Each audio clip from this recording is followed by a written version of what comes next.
Welcome back, you filthy exiles. So finally I found a build that I'm actually enjoying playing. At the moment I find the game somewhat limiting, if that makes sense.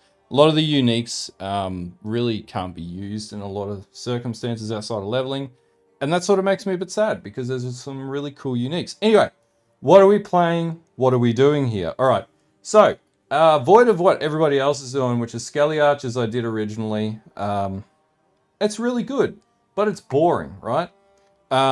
Also the Arsonist, which is really powerful, yes. Again, pretty boring, right? So I took a different walk through a different path and decided, well, maybe the best summoner is actually the Titan. And in fact, the Titan is the best summoner. The reason being is because of the Ascendancy that it gives you. So ignore this colossal capacity. Like, this is really good to have. And by the way, I moved this double point out here. So yes, I do have the extra satchel space. But the big thing here is hulking form. Now, ignore the rest. I'm going to get Mysterious Lineage next, but we'll talk about it later. I'm just having a lot of bad luck with Ultimatum.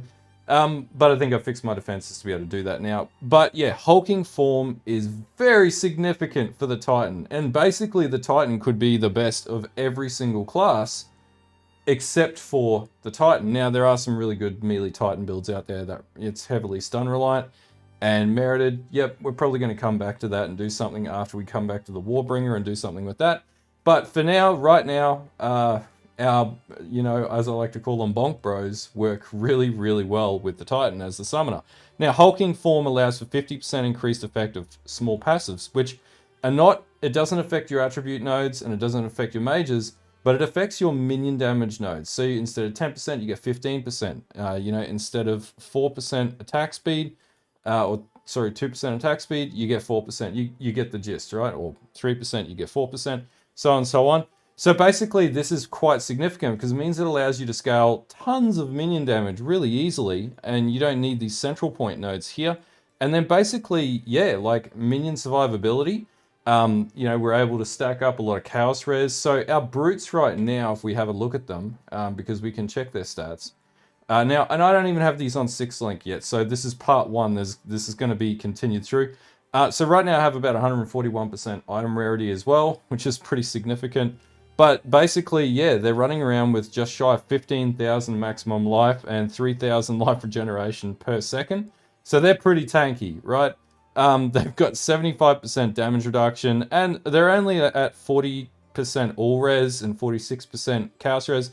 But that's easily fixable with the nodes in here. Again, huge buffs, so you only need to get 1, 2, and 3, and then 4, and basically our bonk bros are totally OP and can't die. Now, their basic attacks, so we have 5 times 13 or 5 times 14.4 thousand right now, and this is low. We've got to get these to like level 30. So the potential for these is huge.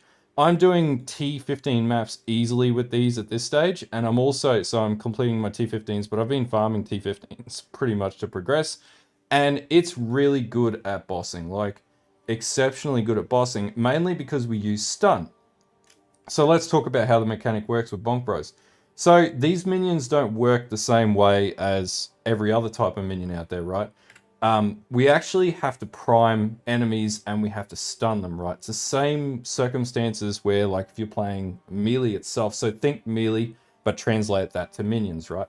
So we're playing a stun variation, so you don't want to play skeleton brutes 100%, and the reason being is, like, they're our damage dealers, but we don't want them to actually stack up stun. We actually want them to do, like, a huge amount of heavy stun, and smash through primed enemies. Think like Bone Shatter. So we actually use Reavers to help us with this now. And I only have like 2 of these because stun build-up works really quickly with this build anyway.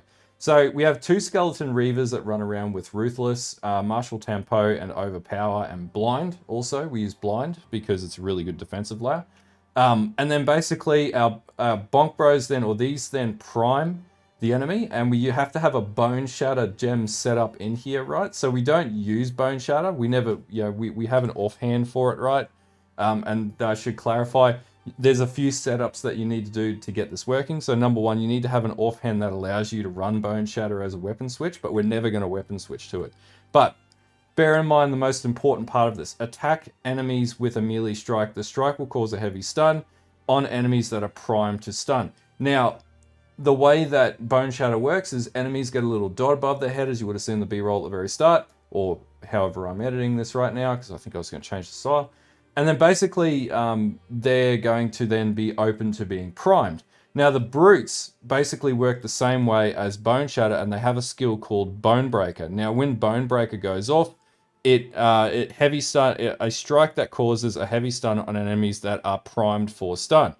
So we need to be able to prime, and that's basically how we achieve it. So we use stun build up on our minions, and the way that we achieve that is overwhelming presence, as well as our skeleton reavers. And then basically, and our bonk bros accumulate that as well with overwhelming presence. And then basically that then primes enemies using Bone Shatter. And then the brutes then do their thing and they smash the enemy and they let off a shockwave, which then allows us to use the AoE, increased AoE nodes, which with the Titan we get 15, 15, 15, and 20%. So we get a lot of AoE, but we also use some jewels as well in here to increase minion AoE as well. So I think I got one here. Minions have 15% increased area of effect and 15% over here, I think it was. No, damage reduction, and there's some AoE there, 15% as well. So basically, we're able to then use our minion AoE, so we need to craft that one up too. We're able to then proc minion AoE, and then that stacks up the more enemies that you prime, the more bonks you get. I'm running around with around 5 brutes, so that's 5 potential hits. It almost screen clears whole packs. Now on bosses, you basically almost run a boss down into stun constantly because they put out such good damage. And the Reavers do a lot of build up and blind and everything else.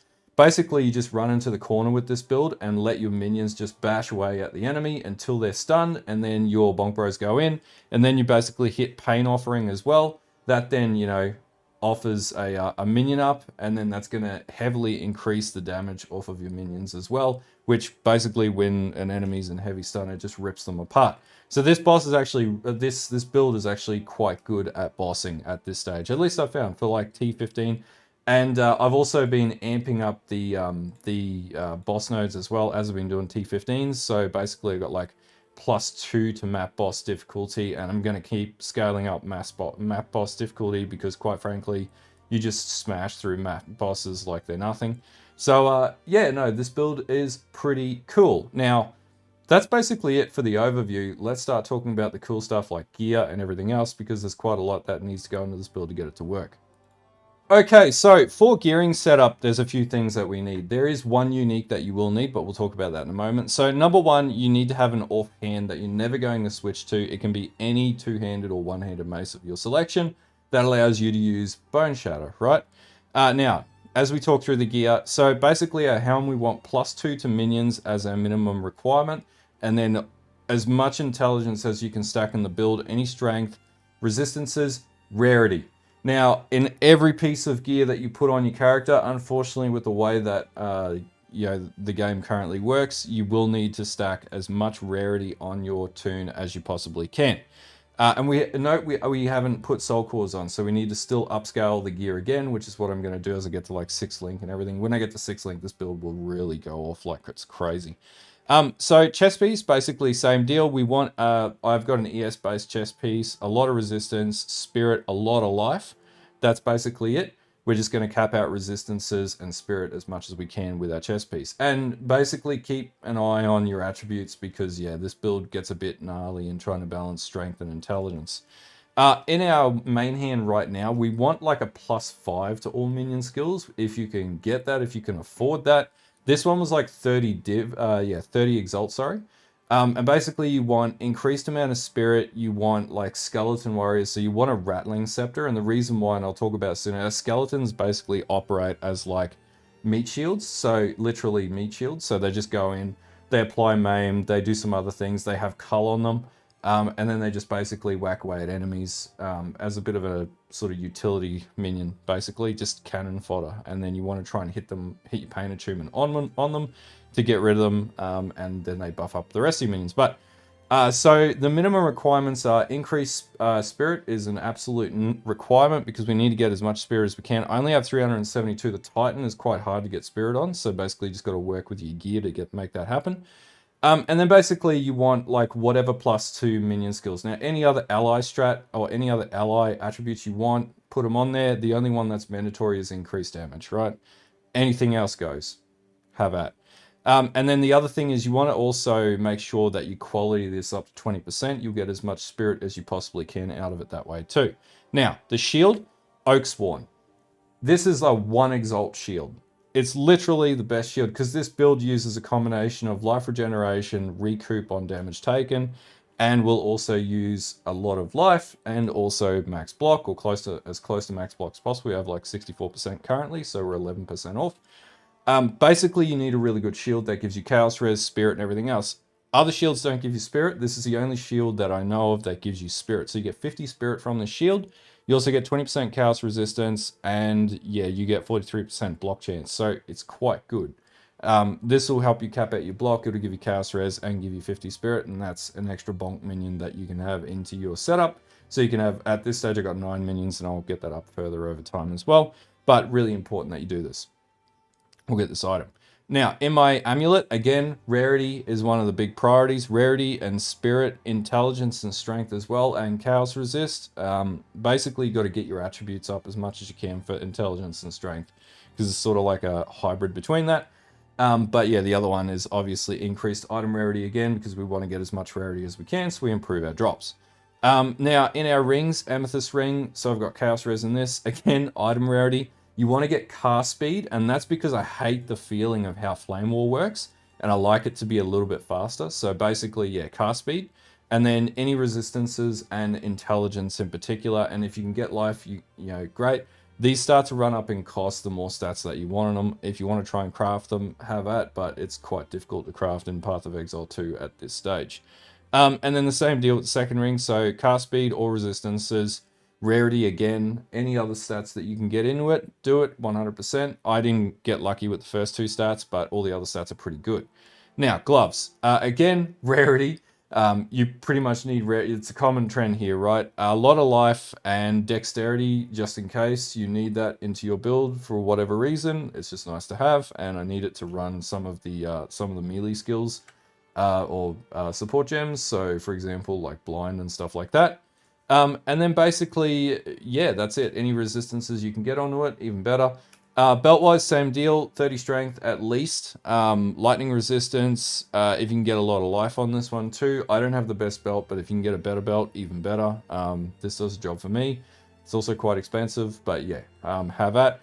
Where you can Veil Orb or corrupt things, as you would see, I've got an implicit or corruption implicit for 24% cold resistance.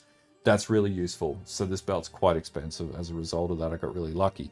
And now finally on my boots. So I have energy shield based boots. I just don't care about armor on the Titan. And I know that sounds stupid, but armor doesn't work. So we're not even going to waste time. We're going to go HP, life regeneration, recoup, and max block.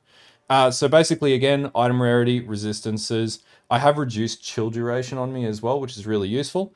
But I also run time of need. And then the big one, 30% movement speed. Now, it's more expensive to get boots with this stat on it. Really bloody useful to have it because there is a huge parallel difference between 30 and 20%. 30 sort of feels good. 20 to 25 still feels pretty bad. Take that, you know, for whatever it's worth to you. Now, flask doesn't really matter. Any old flask, you know, they just got to keep you alive. Mana, you don't need it so much. You only really need it for pain offering. Because we run a low level flame wall, we don't need a high level flame wall, but we'll talk about that soon. And the last one that helps with chaos resistance is the Amethyst Charm of Amethyst Charm. So you could run with like the Golden Charm, which is going to give you increased rarity, which is useful. It's 20%. I actually prefer to use the Amethyst Charm. And the reason for this is this gives me an extra 18% on top of my 46, which gives me, what, 46 to 56. Plus 8 on top of that is 64% chaos resistance when I get hit with chaos. And I'm capped on everything and slightly overcapped on fire. So basically I'm quite tanky. I can take a hit in T15 maps, right? And walk away. Now there's some things that I don't walk away from. I do get totally clapped. But in combination with the high levels of resistance, regeneration, time of need, and block, this sort of keeps me alive.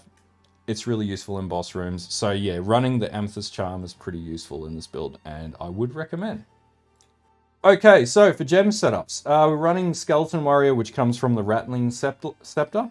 So basically, we're running Meat Shield, we run Maim, we run Culling Strike, and Elemental Army. So we just want to basically get this as like, we don't want this minion to keep dying because we need it to stay alive long enough so we can do our Pain Offering on it. Now we have Raised Shield. I never really use it, but you can if you want. I guess it's an option, right? Mace Strike is not usable. It's just on our offhand, so ignore that. Now, Skeleton Brute.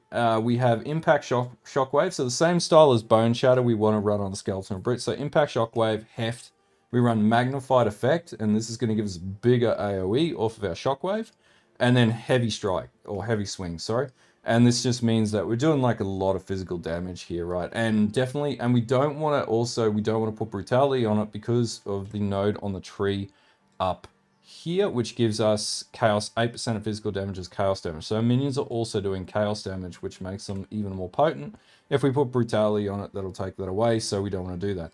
I don't know what I'm going to do for my last node. I might do like Execute or something like that, and then that'll just make them even stronger because they already pretty much hit really hard. So yeah. Now, Skeleton Reavers, we have Ruthless to build up stuns. We have Martial Tempo, so that helps with Ruthless to build it up quicker. We have Overpower, that gives us increased stun build up, and Blind, which is 100% effective on hit. There's the little flashy symbol that goes over the enemies that shows that they've been blinded. The reason why I'm using Blind is it makes it harder for the enemy to hit you if they're blinded. So there is still the odd chance where you die to like ground dot AoE, like off screening, stuff like that. But it's more uncommon that an enemy is going to break through the line of your minions and is going to get you because they're blind. So there's a lower probability. So in combination with block, blind, and everything else, it sort of mitigates some of the risk, right? So you can run around and be a little lazy like I am and not worry too much about getting clapped straight away. Now, time of need, we needed to balance strength on the tree, so you will need to get quite a bit of strength into the tree. So I did have strength nodes converted there. That's my breakpoint before I can't use it. We do use a lower level gem, so level 15, but this gives us Divine Blessing, which gives us 344 life and removes curses and elemental ailments on a frequent basis. It's quite invaluable at this stage, and we use Fast Forward to make the skill effect duration less, so then it keeps proccing a lot sooner, right? Now, Pain Offering, this is what we buff our minions with. So basically, we're going to just like hit a minion now and again. We want to target like our basic Skeleton Warriors because they're the ones we don't care about. And we run Persistence, so it lasts for longer, Font of Blood, and Font of Rage. So this gives Rage as well as Regeneration to you and your allies. And also, Font of Blood gives Regeneration to you and your allies. So your minions can regenerate life. As you'll notice, I don't have a cleric because I don't have enough spirit, and I don't really need a cleric because my respawn of my minions is pretty quick anyway. So yeah. Now, Raging Spirits, we run Demolisher, we run Envenom, and we run Corrosion. So basically, we use these guys to proc armor break. So basically, these guys just run around and they just keep hitting enemies. Like, they do a pretty decent amount of damage on their own, right? Like, but that being said, like, they're there to basically proc up armor break so that our bonk minions can do their job. Flame Wall we obviously need because we need to be able to proc that to be able to, do its thing. So we run Fortress and we run Arcane Tempo. I don't see a need for running a Flame Wall level greater than like 6 at this stage. There's no real benefit to it because it's not a damage dealing ability, right? We're just literally using it to spawn Raging Spirits, and this means it has like no mana cost. So outside of running our next sort of skill and our Pain Offering, Flame Wall is like moot sort of cost to us. Then we have Vulnerability. So as we're fighting, we're going to use Vulnerability and then lay that under the enemy. Now, I need to put some stuff in here to basically make this, a little bit more lucrative. But yeah, basically, yeah, this is how we fight bosses. So we're just using Pain Offering and Vulnerability and then letting the minions go ham. Next of all, we use Overwhelming Presence with Vitality. So this gives us 1% life regeneration, but it also gives us a huge amount of stun threshold or an enhancement to stun threshold management for enemies. So this is what allows your bonk boys or your reavers to build up stuns really, really quickly on this build. So yeah, it's a mandatory. So you're going to have to get enough strength to be able to run this. which is a bit tedious. But yeah, once you sort of get up to a certain level, you start to notice that you can prime a lot of enemies and just blow up screens, which is what I'm doing currently. And finally, Bone Shatter, which we're not going to use. We just need it so that enemies are able to be primed. Now, finally, for the tree. All right, so number one, we're using a Titan, okay? So when you're early leveling this, you're basically just going to use, up until you get your first Spirit Gem, when you get Raging Spirits, right?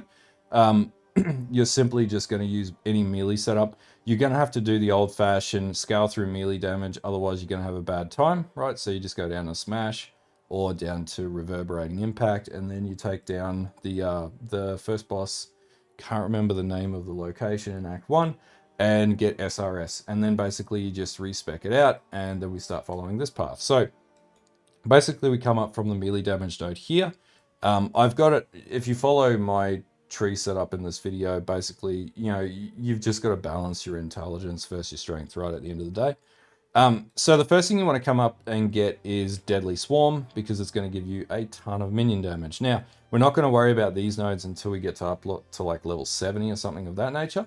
And then basically we come down, we pick up the shield block nodes as well, and this is going to give you mana when you get blocked, but it mainly just gives you a ton of block. Now, this synergizes really well with the Titan because the 50% increased node enhancement also works for the block nodes.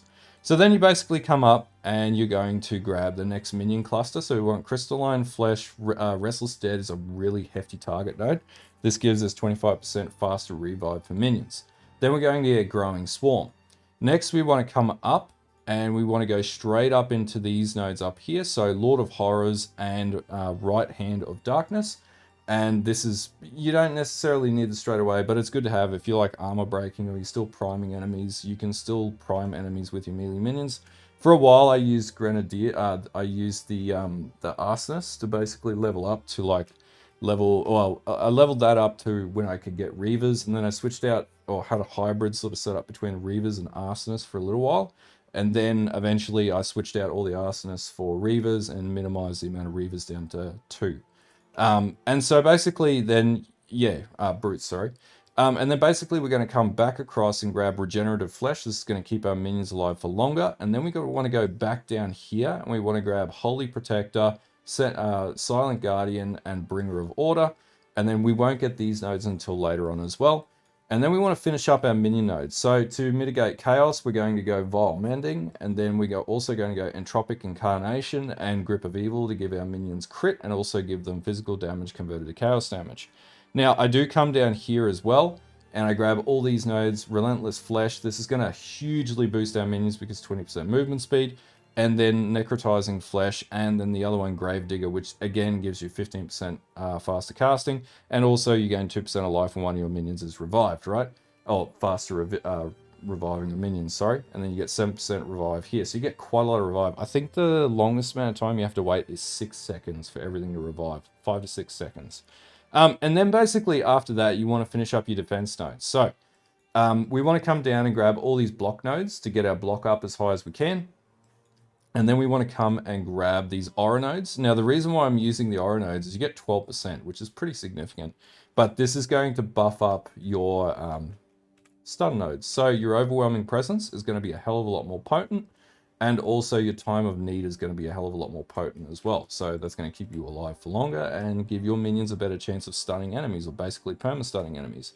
Now, for Ascendancies, you're going to come up and just simply go Colossal Capacity and Hulking Form. I was able to do the first two really easily. I'm just running into a bit of a wall. I just get really bad modifiers in Ultimatum, and to be honest with you, I really hate the Trial of Sekima because I wasn't a fan of that mechanic in Path of Exile 1, and guess what? I'm still not a fan of it in Path of Exile 2. Anyway, is what it is.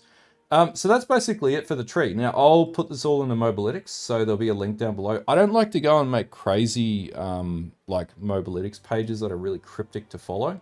I noticed a lot of people sort of go and make some crazy stuff in there.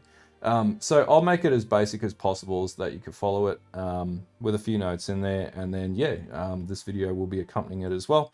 But yeah, overall, it's a really basic build. It's like a minion build, right? So this tree could be used with basically any minions, except you're going to switch out the Time of Need potentially, or you're going to switch out, like, the Overwhelming Presence, because if you're not playing melee minions, you don't really need it.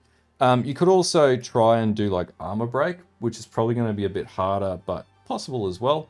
But yeah, there's a number of different things that you could play with this. Like you could play Storm, you could basically play Grenadiers or anything like this. The tree's pretty generic. But yeah, Titan is definitely a fantastic way to play minions, and it has pushed me into T15 plus. So yeah. Okay, so yeah, if you were looking at playing minions but you didn't want to play the old Arsonist build that everybody's playing, this one's a little different. You've got to have a lot more positioning awareness. So think like a game of football or soccer. Offside rules apply. If you're offside with your minions, if you go too far past your minions, you're going to have a bad day. If you stay behind your minions or in line with your minions, you're probably going to succeed 9 times out of 10.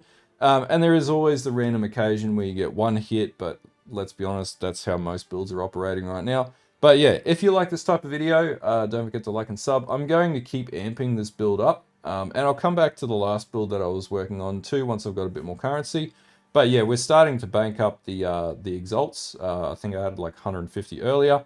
And the video that I put up, I think the other day or yesterday or whatnot, I'll relink in the description below if you want to know what my tricks are to basically getting yourself out of map purgatory if you're stuck in T10 or if you're not getting drops. I've got a ton of tips in there that'll help you. But yeah, anyway, I will see you guys later on and have a good one.